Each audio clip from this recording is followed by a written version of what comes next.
এবার উত্তরবঙ্গের ছবি দেখাবো।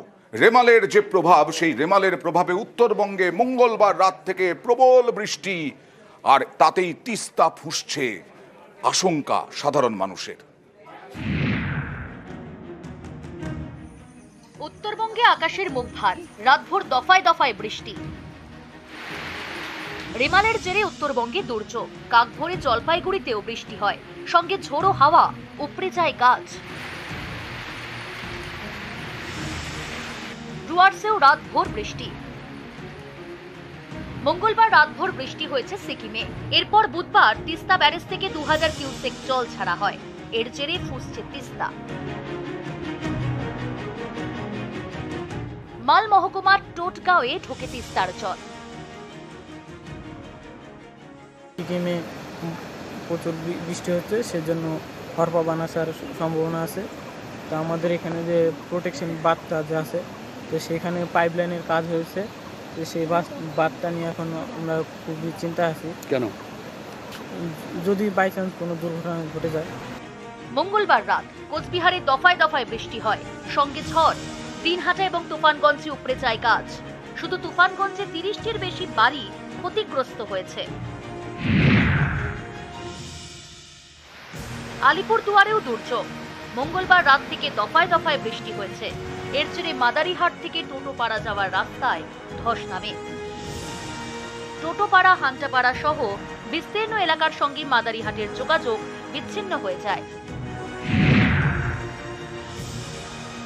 মঙ্গলবার রাত থেকে দফায় দফায় বৃষ্টি হয় শিলিগুড়িতেও, সঙ্গে দমকা হাওয়া। শিলিগুড়ি পুরসভা এলাকা এবং খড়িবাড়ির এসএসবি ক্যাম্পে গাছ উপড়ে যায়।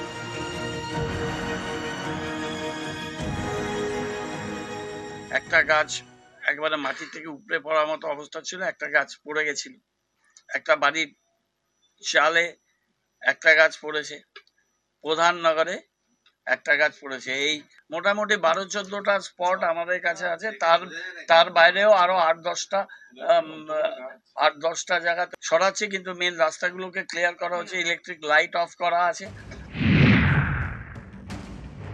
উত্তরবঙ্গে আপনার ভারী থেকে অতি ভারী বর্ষণের সম্ভাবনা আছে। জলপাইগুড়ি, আলিপুরদুয়ার এবং কোচবিহারে কিন্তু হেভি টু ভেরি মানে ভারী থেকে অতি ভারী বর্ষণের অরেঞ্জ সতর্কবার্তা দেওয়া আছে, এবং কালিম্পং এবং দার্জিলিংয়ে ভারী বর্ষণের হলুদ সতর্কবার্তা দেওয়া আছে।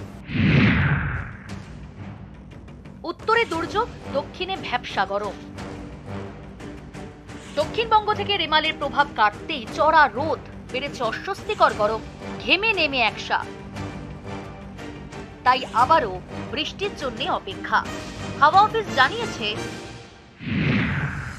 আগামী শনিবার থেকে মঙ্গলবার পর্যন্ত দক্ষিণবঙ্গের সব জেলায় বৃষ্টি হবে। একটা বৃষ্টির পশলা, একটা বড় পশলা হয়ে যাওয়ার পরে যখন বৃষ্টিটা বন্ধ হয়ে যায়, তখন তো সূর্য কিরণ দিতে শুরু করে, তখন হিটিং স্টার্ট হয়। তো ওই হিটিংয়ে কি হয়, মাটির তলায় যে জলগুলো আছে না, ওগুলো এভাপোরেট হতে শুরু করে। As a result of which আপনার অ্যাটমসফিয়ারে মানে এক্সট্রা ময়েশ্চার চলে আসে। অ্যাটমসফিয়ারে ওয়াটার ভেপার চলে যায়, তো ন্যাচারালি হিউমিড হবে, সেই জন্য। নিউজ 18 বাংলা।